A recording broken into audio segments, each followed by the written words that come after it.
Most of you would probably be familiar with crowdfunding site Kickstarter. Well, we have a little surprise for you today. We'll be speaking to one of the co-founders, Charles Adler. I'm Kian. Welcome to Bytes.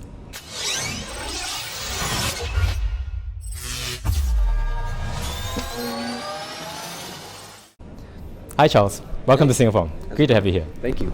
What are some of the challenges that you face as an artist working and launching a tech company? Yeah, I mean, first of all, I don't even know if I consider myself an artist. I don't know what I really consider myself because I don't really consider myself an entrepreneur. But I think generally, when starting a company, it's sort of an interesting process in solitude. You are usually paranoid. You don't share your idea. And yet you also want and desire feedback for that idea. So it's a pretty dark existence for a long time. But I think there's this aspect of I guess they call it passion, right? This desire to kind of keep pushing forward and accomplish the mission that you're trying to accomplish, or change the world in the way that you're wanting to make the change.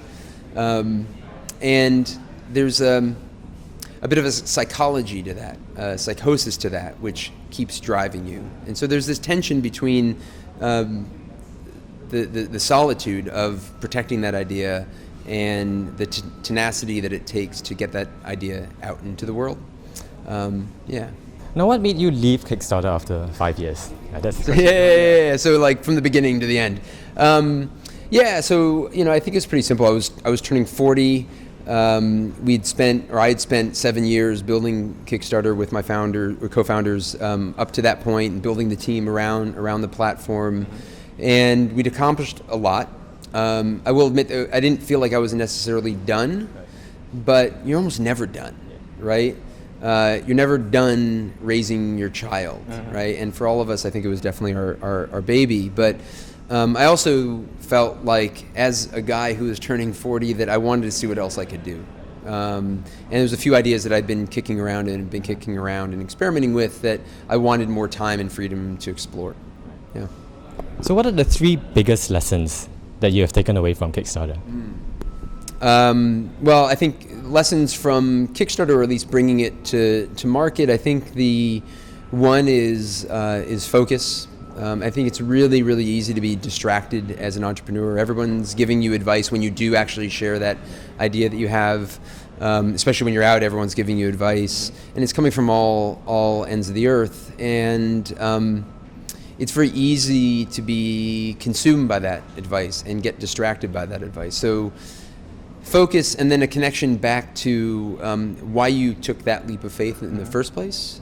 What was it that got you to the point to either quit the job that you had and just focus entirely on this thing, or even start the project at all if it was a moonlighting project.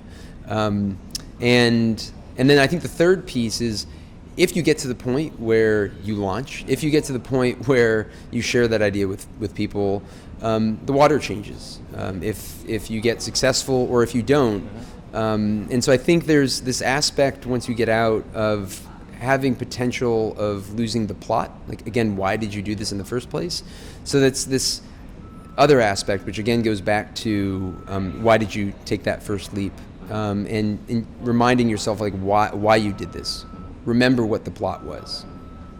Did you ever imagine when you first started that Kickstarter would be able to clock over $1 billion worth of pledge funding? Yeah, I mean, I think there's always those late night dreaming moments where you want to have explosive growth. But, I think the reality was we wanted to help the friends around us that were artists and makers and designers and engineers that couldn't get projects off the ground or couldn't even get projects to see the light of day.